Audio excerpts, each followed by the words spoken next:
People of the internet, I'm the man with the plan, and today I have a review of an add-on for a console rather than the console itself. Now before I show you the add-on, I want you to think of the term add-on for a second. Now what do you think of? Maybe you think of the PSI toy, or the Microsoft Xbox Kinect. How many of you actually think of something as weird looking as this?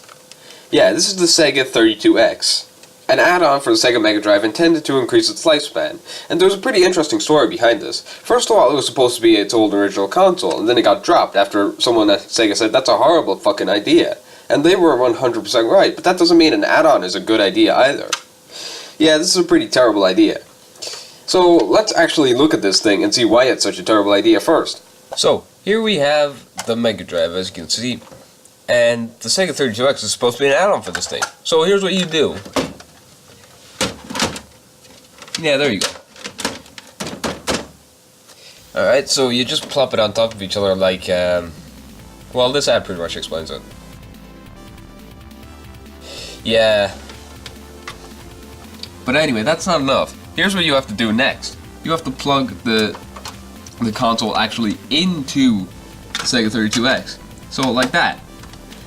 Just a second. There we go.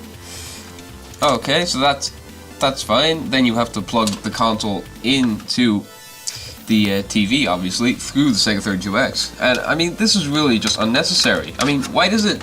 If it's already plugged into the console, why does it need not only to be plugged into the SEGA Mega Drive itself, but also have its own separate power source, and on top of that, it has to go into the Mega Drive? I mean, I don't get it. So there we go. Anyway, that's all set up now. Try and play some games.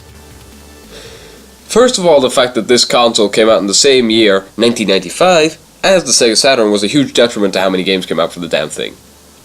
There were only 40 games released for the system in 2 years before Sega discontinued it. That's pretty embarrassing. Considering the thing sold 250,000 units worldwide, it's another embarrassing statistic.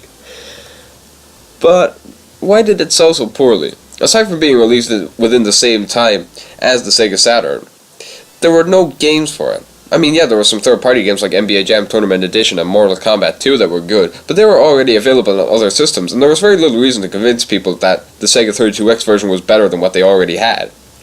Another thing is that the Sega CD had been released just 3 years prior, and Sega were all the rage about CDs back then, claiming how CDs were much better than the cartridges that Nintendo were using, and even technically Sega were using back then, but that was okay because Sega had used cartridges before they went to CDs, but now they're going back to cartridges. What the hell are people gonna think?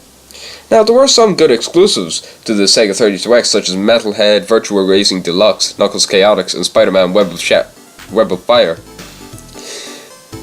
But really, none of these gave people a reason to buy the system. They were very alienated. They didn't know what to think, and no one wanted to be the guinea pig who bought the one system that no one had because it turned out to be a horrendous failure. And take a look at Virtua Fighter on the Sega 32X. Compare that to the Saturn version, and you'll see just how much better the Saturn version is, despite them both being 32-bit consoles. And now, take a look at Doom. Now, Doom, you might think, might sell the system. I mean, Doom has never been released for a 32-bit console before. Well, technically it has the 3DO, but let's not count that. And take a look at the 16-bit version of Doom on the SNES. Okay, it doesn't look great, but listen to the music.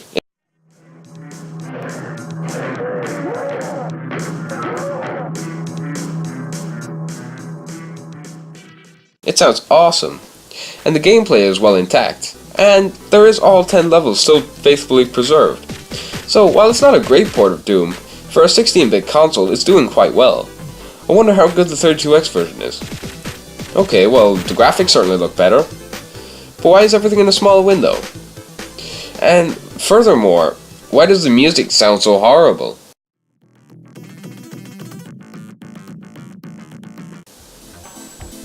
Yeah, it's actually worse than the Super Nintendo version.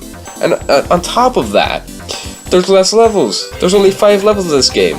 That's half the amount of levels that were in the Super Nintendo version. That is pathetic for a so-called 32-bit console. Yeah, so the Sega 32X had a lot of problems. And on top of that, the PS1 and the Sega Saturn were on the horizon. And no one wanted to buy this thing. This thing just got left in the dust. No one gave it a chance. And many people blame this for Sega's downfall. Because Sega released this at the same time as the Sega Saturn, they had so many consoles going at the one time it was impossible to keep track of which were the good ones and which were the bad ones. This alienated consumers from Sega, and as such many people switched over to Sony, who were releasing the PlayStation at around that time. So, Sega's 32X sucks so bad, it's actually responsible for the downfall of one of the biggest companies in the video game industry? Well, I'd say that's a bit of a stretch, but by no means is it a good console or a good add-on or a good anything at all.